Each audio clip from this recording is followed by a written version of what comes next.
Okay, students, so today we are going to revise chapter 12 that I have sent you today. In this video, I have covered half of the chapter, okay, because the chapter is quite lengthy. So, the very first topic is weather. And what is your chapter about? Chapter is about air, water, and weather. So, we are going to cover all these three terms one by one. तो weather का concept जैसे बहुत बड़ा है तो हम पहले weather से start करते हैं. Okay. So, okay, Bhuvi has written a fact that in India, 10% of population speak English, but India is on the second number in English speaking country. Yes, very nice because India की population भी बहुत ज़्यादा है. Okay, so let's talk about weather. What is weather? आपने 3 terms सुनी होंगी. ठीक है, आपने मुझे पता है सोशल साइंस में भी पढ़ा है. You have heard of climate. आपको सीजन के बारे में पता है, बट ये एक टर्म है जो वेदर है. ये कैसे एक दूसरे से रिलेटेड है, क्योंकि आपको हो सकता है माइंड में ये लग रहा हो कि ये तीनों टर्म्स काफी सिमिलर हैं, but these are not same. Okay, तो व्हाट इज क्लाइमेट?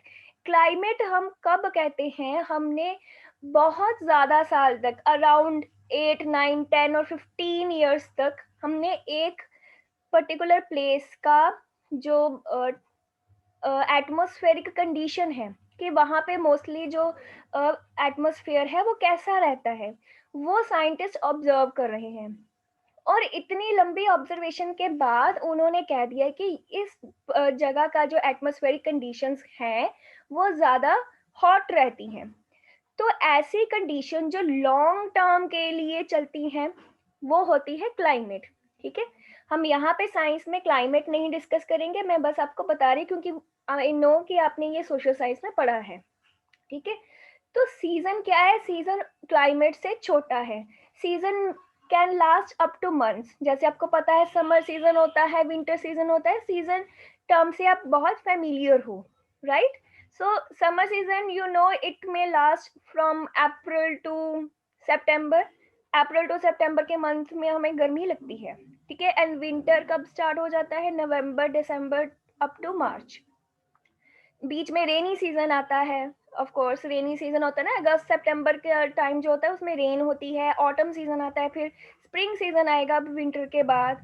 तो ये छोटे छोटे टाइम के लिए जो कंडीशंस चेंज होती हैं एटमॉस्फेयर की, ये सीजन है.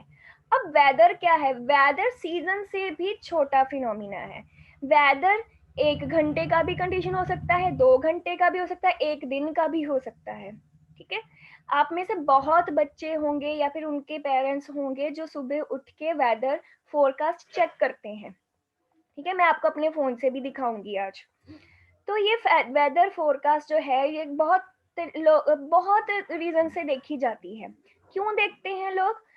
सबसे पहले तो बाहर जाने से पहले, सपोज आपने कोई ट्रिप प्लान किया है, आपने सोच लिया कि आप एग्जाम्स के बाद, मार्च में एग्जाम्स के बाद आप घूमने के लिए जाओगे. ठीक है, तो आप 20 मार्च को निकल रहे हैं, तो आप 20 मार्च का वेदर देख लोगे कि तब बारिश तो नहीं हो रही, क्योंकि बारिश से जो हमारा जो भी प्लानिंग होती है वो सारी स्पॉयल हो जाती है, राइट? तो आप ये भी देख सकते हो कि ठंड तो नहीं होती. फॉरेन कंट्रीज में, सपोज कनाडा, आप में से बहुत लोगों के रिलेटिव्स कनाडा और अमेरिका में होंगे भी जहाँ पे स्नोफॉल होता है. तो वहाँ पे लोग डेली वेदर चेक करके जाते हैं. 2 टेम्परेचर होते हैं. ठीक है, एक तो उनको पता चलता है कि आज टेम्परेचर कितना है, और दूसरा वहाँ पे आता है फील्स लाइक. वहां पे नीचे साथ में लिखा होता है फील्स लाइक. सपोज वहां पे लिखा है temperature 5 degree Celsius, feels like 2 degree Celsius. तो फील्स लाइक क्या होता है? क्योंकि हम जैसे चलते हैं. Vanshika mute your self. Vanshika ma'am हाँ प्लीज हाँ मैं म्यूट. करना सीखता हूँ यार. दया मैम भी केड़ी हैगी है. वंशिका हाँ इधर आ जाओ.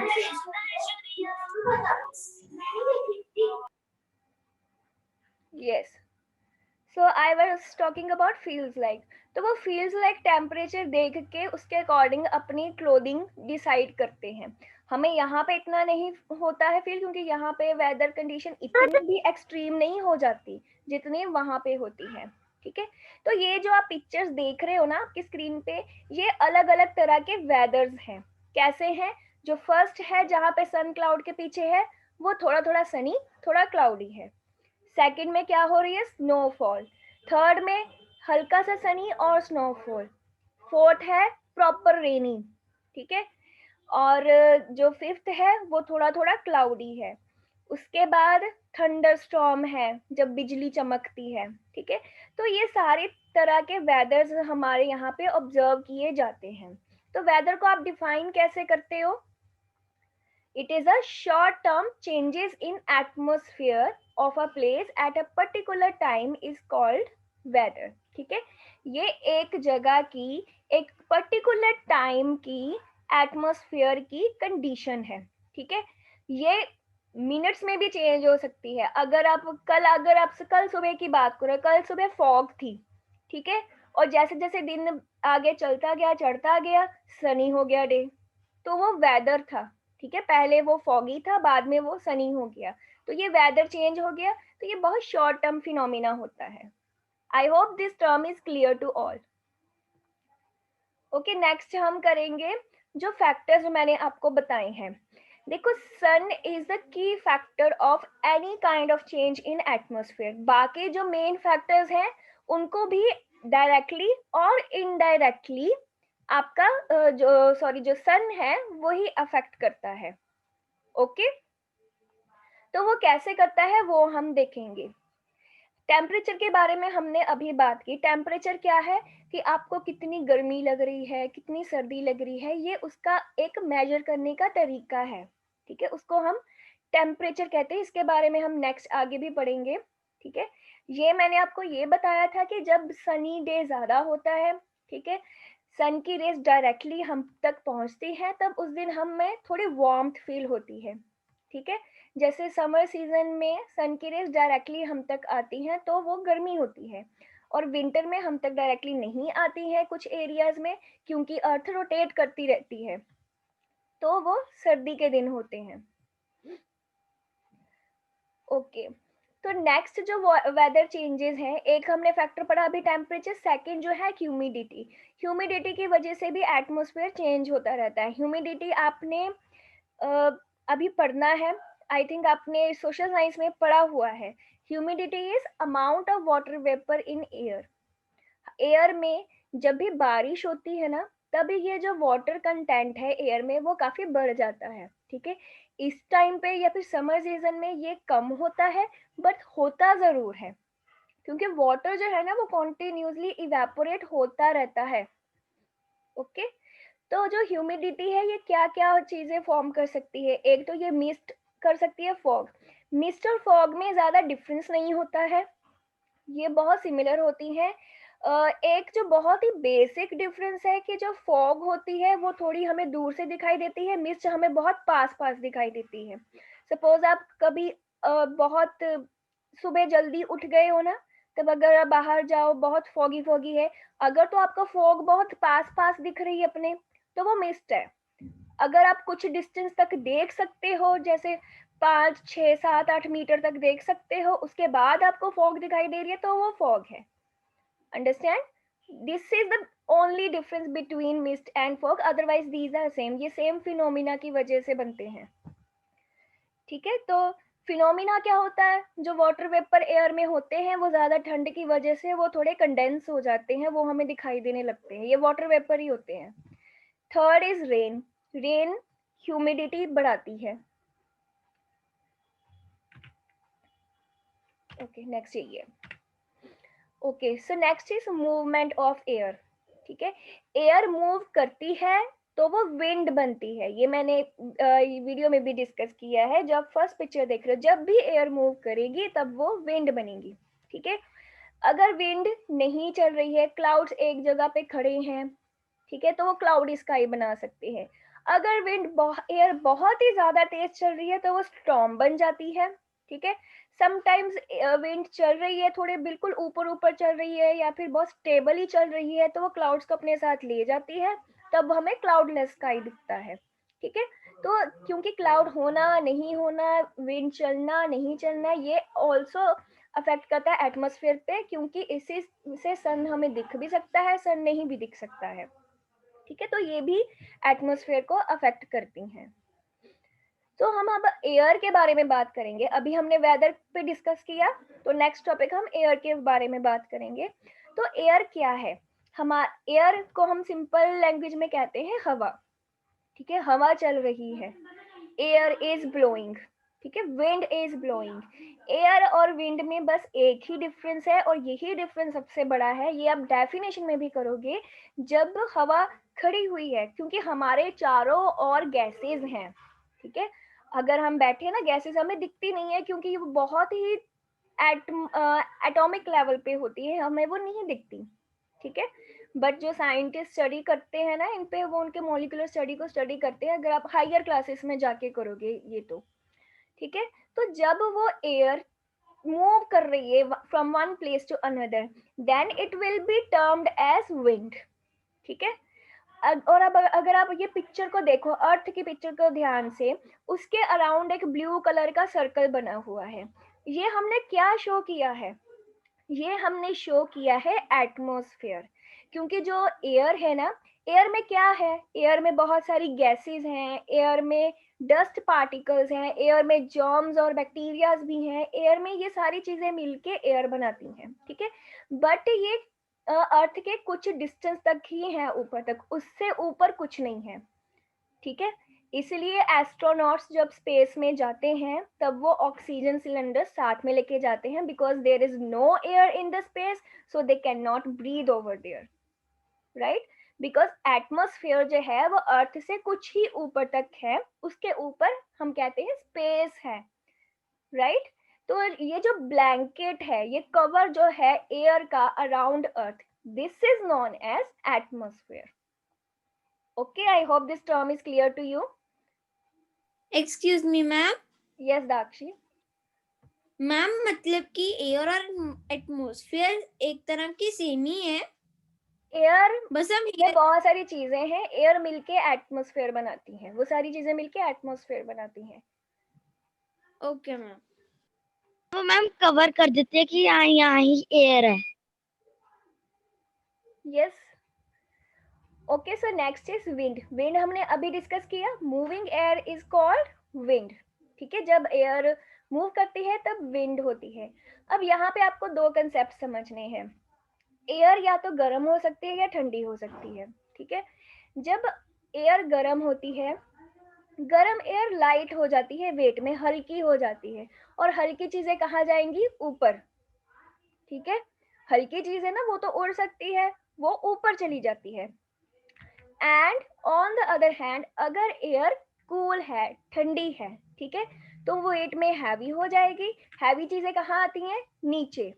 तो कूल एयर हैवी होने की वजह से नीचे आती है। ठीक है, ये आपने दो चीजें हमेशा याद रखनी है, ये आपको बहुत हेल्प करेंगी इस चैप्टर में भी, और ये सेम कंसेप्ट आपको आगे जाके 7th क्लास में भी आएंगे, आप तब भी पढ़ोगे। ठीक है, तो आपने ये याद रखना है, warmer air rises up, cooler air rises down. ठीक है,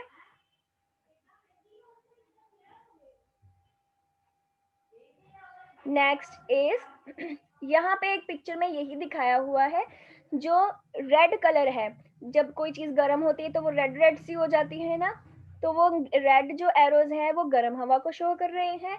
जो ब्लू एरो है, जो क्योंकि जो आइस वगैरह होती है उसको हम ब्लू में ही कलर करते हैं, तो वो ठंडी हवा शो कर रहे हैं, ब्लू एरोस।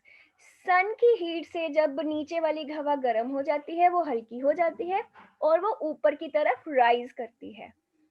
अब ये वाली प्लेस खाली होगी, आपको कर्सर दिख रहा है मेरा? तो ये वाली प्लेस, यहाँ पे जो हवा थी वो गर्म होगी और वो ऊपर चलेगी, ये प्लेस खाली होगी। तो यहाँ पे जो ठंडी हवा थी आसपास, इधर से भी आ सकती है, इस साइड से भी आ सकती है, वो इस हवा की प्लेस ले लेगी जो इसने खाली की है। तो हवा मूव कर रही है, गर्म हवा ऊपर जा रही है, ठंडी हवा नीचे आ रही है। तो हवा मूव कर रही है, मूव कर रही है, जब ये मूव कर रही है तब ये क्या बन जाती है? विंड बन जाती है। Okay, understand? अपना हैंड रेज करो, मुझे कुछ तो रिस्पॉन्स चाहिए, हैंड रेज करो अगर आपको समझ आ गया है ये। दो स्टूडेंट्स? हाँ, ठीक है, गुड। तो आपको ये याद रखना है, जो वार्मर एयर है, हॉट एयर है, वो राइज करेगी, और जो कूलर एयर है वो हैवी है और वो डाउनवर्ड्स आएगी। अब चैट बॉक्स में ओके ओके कुछ तो लिखो ताकि मुझे पता चल जाए। ओके, तो नेक्स्ट हम कंसेप्ट 2 करेंगे, एक सी ब्रीज और एक लैंड ब्रीज। ब्रीज का मतलब ये हवा ही होता है, ठीक है। तो ये सी ब्रीज और लैंड ब्रीज का क्या कंसेप्ट है? जो कोस्टल एरियाज हैं जहाँ पे साथ में रिवर लगती है, ठीक है, जब डे टाइम होता है, आपको ये कंसेप्ट एक याद यहाँ पे रखना है सी ब्रीज और लैंड ब्रीज के कॉन्टेक्स्ट में, कि जो लैंड है वाटर से वो ज्यादा जल्दी गर्म भी हो जाता है, ज्यादा जल्दी ठंडा भी हो जाता है, ठीक है। जो लैंड है वो जल्दी गर्म भी होता है, जल्दी ठंडा भी होता है, उसका टेम्परेचर जल्दी राइज भी होता है, जल्दी डाउन भी आता है, ठीक है। तो जब डे टाइम है, सनराइज है, सन की डायरेक्ट रेस पड़ रही है, तो जो लैंड वाला एरिया है वो वाटर के एरिया से ज्यादा गर्म हो जाएगा। तो लैंड के ऊपर तो हमने लिख दिया लैंड इज वार्मर, ये आपको प्रॉपर वर्ड्स में लिखना भी पड़ सकता है। तो लैंड जब गर्म है तो लैंड के जो ऊपर वाली एयर है वो गर्म हो गई है। अब गर्म हवा क्या होगी वेट में? Right in the chat box. अगर हवा गर्म है तो उसका वेट कैसा होगा? यस, उसका वेट लाइट होगा, वो हल्की हो जाएगी। अगर हल्की हो जाएगी तो वो कहां पर मूव करेगी? कहां मूव करेगी? यस, ठीक है। तो cooler air above land rises up, क्योंकि वो गर्म हो गई है। अब उसने अपनी स्पेस खाली कर दी। अब उसकी स्पेस कवर करने के लिए हवा कहाँ से आएगी? जो सी के ऊपर है, बट सी के ऊपर वाली हवा है ठंडी, ठीक है। तो वो ठंडी हवा उसकी स्पेस ले लेगी। अब ये जो हवा है ये किस किस प्लेस से किस प्लेस तक चल रही है? फ्रॉम सी टू लैंड, ठीक है।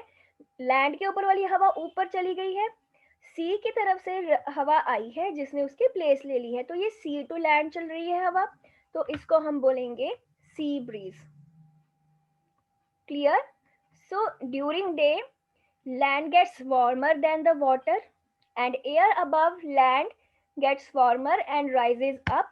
Cooler air from sea rushes towards land and air blows from sea to land. This is called sea breeze. Land breeze का कंसेप्ट कंप्लीटली ऑपोजिट। इसमें आपको जो आप सी, अगर आपने एक चीज समझ ली तो दूसरी चीज आपको अपने आप समझ आ जाएगी। सी ब्रीज डे टाइम में होता है, लैंड ब्रीज किस टाइम में होगा? Write down in the chat box. Sea breeze day time में होता है, तो लैंड ब्रीज किस टाइम पे होगा? नाइट टाइम में। वेरी नाइस, ठीक है। तो पहला कंसेप्ट है क्या? नाइट टाइम में। अब नाइट में सन नहीं है, तो लैंड वार्मर होगा या वाटर वार्मर होगा? दोनों में से कौन चीज ज्यादा गर्म होगी, लैंड और वाटर? वाटर वार्मर होगा। Very nice. तो वाटर के ऊपर वाली हवा गर्म हो जाएगी और लाइट वेट हो जाएगी, तो वो कहाँ पे मूव करेगी? जो वाटर के ऊपर वाली हवा है गर्म होकर वो कहाँ पे मूव करेगी? अपवर्ड्स। वेरी नाइस, ठीक है। So land is cooler and water is warmer, air above water rises up. अब जो लैंड के ऊपर वाली हवा है वो कहाँ पे जाएगी? वो कैसी है? वो ठंडी है, तो वो वाटर की तरफ जाएगी। अब यहाँ पे एयर कहाँ से कहाँ मूव कर रही है? कहाँ से कहाँ मूव कर रही है air? From land to water, तो ये लैंड ब्रीज हो गई, ठीक है। ये कंसेप्ट बहुत इजी है बट समझना पड़ता है। अगर तो आपको समझ आ गया तो ये आपके लिए कुछ भी नहीं है, आप बिना पढ़े भी लिख सकते हो। बट अगर आपने ध्यान से नहीं समझा तो आपको लिखना बहुत डिफिकल्ट लगेगा, आप इसको क्रैम भी नहीं कर सकते। अगर समझ लिया तो आपको पढ़ने की भी नहीं जरूरत, आप अपनी लैंग्वेज में लिख सकते हो उसका आंसर, ठीक है। तो टेम्परेचर हमने पहले भी डिस्कस किया, it is the degree of hotness और कोल्डनेस, ठीक है। इसका यूनिट है डिग्री सेल्सियस। मैं आपको बता देती हूँ यहाँ पे कि टेम्परेचर के और भी यूनिट्स होते हैं, बट यहाँ पे आपने ओनली डिग्री सेल्सियस पढ़ना है क्योंकि आपकी बुक यही कवर करती है। जब आप बड़ी क्लासेस में जाओगे तो आप इसके और भी यूनिट्स पढ़ोगे, राइट। तो जो डिग्री सेल्सियस है ये आपने इस सिंबल की तरह लिखना है। सी से पहले एक छोटी सी जीरो बनानी है ऊपर, ठीक है। नीचे नहीं बनानी, साथ में नहीं बनानी, ऊपर बनानी है, अदरवाइज ये आपका रॉन्ग हो जाएगा। अंडरस्टैंड। और टेम्परेचर मेजर करने के लिए हम थर्मामीटर यूज करते हैं। ये आप सबको पता है, जब भी फीवर होता है आपके माउथ में या आपकी आर्मपिट में टेम्परेचर चेक करने के लिए थर्मामीटर यूज करते हैं, ठीक है। थर्मामीटर में एक लिक्विड होता है, ये रेड कलर का आपको यहाँ पे दिख रहा है ना, जितना टेम्परेचर होता है ये उतना राइज करता है। Okay, next is humidity. Humidity का कंसेप्ट बहुत ही इजी है, ठीक है। देखो जब समर सीजन होता है, यस प्रिया। मैम मेरे को आपकी स्क्रीन शो नहीं हो रही है। बच्चे आप मेरी स्क्रीन को पिन कर लो, जहाँ पे मेरा आपको नेम दिख रहा है ना वहां जाके आप मेरी स्क्रीन पिन कर लो। मैम वो मैम पॉज हो गई है मैम, विजिबल है मैम, पर मैम वो पॉज हो गई है ओके ओके मैम, अब सही है। हाँ कोई बात नहीं, वो कभी कभी नेटवर्क वीक होता है तो ऐसे हो जाता है। तो ह्यूमिडिटी का कंसेप्ट बहुत इजी है। देखो जब बहुत गर्मी होती है, जब मंथ होता है मई का, जून का और इवन जुलाई का भी, क्योंकि यहाँ पे जुलाई मंथ में इतनी बारिश नहीं होती, ठीक है। तो मैं यहाँ के कॉन्टेक्स्ट में आपको बता रही हूँ, जब बहुत गर्मी है, गर्मी की वजह से सारी चीजें इजीली इवेपोरेट हो जाती है, पानी बहुत इजीली इवेपोरेट हो जाता है। तो जो वाटर वेपर का कंटेंट है एयर में वो बहुत कम होता है। बट जैसे बारिश होती है, बारिश में पानी नीचे आता है क्लाउड से, तो बहुत सारे वाटर वेपर हवा में रह जाते हैं जो कि ह्यूमिड बनाते हैं फिर एटमॉस्फेयर को। ओके, वाटर कंटेंट जितना ज्यादा होगा ह्यूमिडिटी उतनी ही ज्यादा होगी, ठीक है। नेक्स्ट है इवेपोरेशन। इवेपोरेशन, हम अब बार बार इवेपोरेशन इवेपोरेशन कर रहे हैं। क्या होती है इवेपोरेशन? पानी पे को जब हीट मिलती है, वो हीट किसी भी तरीके से मिल सकती है। अगर आप गैस पे पानी रख दो तो वहां से भी इवेपोरेशन होनी स्टार्ट हो जाएगी, ठीक है। होता क्या इवेपोरेशन में, गर्मी की वजह से जो वाटर है वो छोटे छोटे ड्रॉपलेट्स की फॉर्म में चेंज होके हवा में चला जाता है, ठीक है। उसको हम, जो छोटे छोटे बिल्कुल ही छोटे ड्रॉपलेट्स हैं वाटर के, उसको हम वाटर वेपर्स कहते हैं, ठीक है। यहाँ पे लिखा है ना वाटर वेपर। वाटर वेपर यहाँ पे आपको पिक्चर में ब्लू कलर में ऊपर डॉट्स दिख रहे हैं, वो वाटर वेपर शो किए हैं। हम एक्चुअल में नहीं देख सकते बट बहुत सारी कंडीशन में हम देख भी सकते हैं। कौन सी कंडीशन है? स्टीम देखी है आपने? कोई भी आप अगर आज अभी सर्दियों के टाइम में तो स्टीम बहुत कॉमन है देखने के लिए। आप चाय भी पी रहे हो, चाय के ऊपर से आपको स्टीम दिखेगी, वो क्या है? वो वाटर वेपर है, ठीक है। गर्मी की वजह से जो गर्म हवा निकल रही है ना चाय से, गर्म चाय से, वो जो एयर में वाटर वेपर है वो उनको उनके साथ वो मिलके वो स्टीम बना रही है, वो स्टीम बन रही है, ठीक है। जब आप पानी बॉयल करते हो तो बॉयल करके भी स्टीम निकलती है, वो वाटर वेपर निकल रहे हैं पानी में से, ठीक है। तो जब हम ह्यूमिडिटी को कैसे रिलेट करोगे? अगर ह्यूमिडिटी ज्यादा है गर्मी सीजन में तो इवेपोरेशन कम होगी। इवेपोरेशन क्यों कम होगी? क्योंकि एयर में पहले से ही वाटर वेपर बहुत ज्यादा है, तो वो और वाटर वेपर नहीं लेना चाहते। हमें मई और जून के मंथ में भी पसीना आता है, स्वेटिंग होती है, बट वो पसीना बहुत जल्दी सूख जाता है, ठीक है। और रेनी सीजन में जो पसीना आता है वो सूखता ही नहीं है, क्योंकि हमारा जो स्वेट है वो इवेपोरेट नहीं हो रहा है। ट्रांसपीरेशन आपने पहले भी पढ़ा है तो हम इस पे ज्यादा टाइम नहीं लगाएंगे। जो एक्सेस वाटर होता है ट्रीज, वो स्टोमेटा के थ्रू इवेपोरेट कर देते हैं, इसको पर्टिकुलर हमने नेम दिया है, वो है ट्रांसपीरेशन। ये आपने ग्रीन प्लांट्स में पढ़ा है। कंडेंसेशन प्रोसेस इवेपोरेशन से बिल्कुल ऑपोजिट है। इवेपोरेशन हीट करने पे होती है, कंडेंसेशन कूलिंग पे होती है। इवेपोरेशन में वाटर वेपर में चेंज होता है और कंडेंसेशन में वाटर वेपर वाटर में चेंज होते हैं। ठीक है, ये यहाँ पे जो बॉटल वाली मैंने दिखाई है पिक्चर, ठंडे पानी की बॉटल है, ये गर्मियों में आपने बहुत देखा है, गर्म हवा है गर्मियों में, ठीक है, वो ठंडे पानी के बॉटल के पास आई, ठंडे पानी से उसने कूलिंग ली, ठीक है, और वो कंडेंस होगी। कंडेंस होने के बाद क्या होता है, जो वाटर वेपर था वो किस में चेंज हो गया, वाटर में, और वो बॉटल के साथ साथ आपको दिखाई देता है। वो जो वाटर वेपर है वो बॉटल नहीं लीक कर रही है, वो वाटर वेपर कंडेंस हो गए हैं कूलिंग की वजह से। ठीक है, तो ये फिनोमिनाज आपने अपनी लाइफ में बहुत कॉमन देखे हैं और बहुत इंटरेस्टिंग फिनोमिनाज हैं ये। अब मैं आपको दिखाती हूँ वेदर। एक्सक्यूज मी, हम अभी वेदर के Excuse- बारे में बात करते हैं। Excuse me ma'am, water vapour क्या होता है? बच्चे, ये पानी के बहुत छोटे छोटे वाटर ड्रॉपलेट्स है, इनको हम देख भी नहीं सकते हैं ऐसे। ठीक है, ये पानी के जैसे ड्रॉप्स है ना, वैसे ही होते हैं। ठीक है, तो ये मैंने अपने फोन पे, कैन यू सी इट, ये आज का वेदर खोला है। तो वेदर मुझे अभी क्या बता रहा है, करंटली 9 डिग्री सेल्सियस ये टेम्परेचर बता रहा है। आप मेरी स्क्रीन को पिन कर लो, फिर आपको दिखेगा 9 डिग्री सेल्सियस है, दिख रहा है आपको। और फॉग है, यहाँ पे लिखा है feels like 9 degree, it means अगर हम बाहर जाएंगे तो हमें जो ठंड लगेगी वो 9 डिग्री वाली ही लगेगी। ठीक है, और बहुत सारी यहाँ पे इंफॉर्मेशन होती है।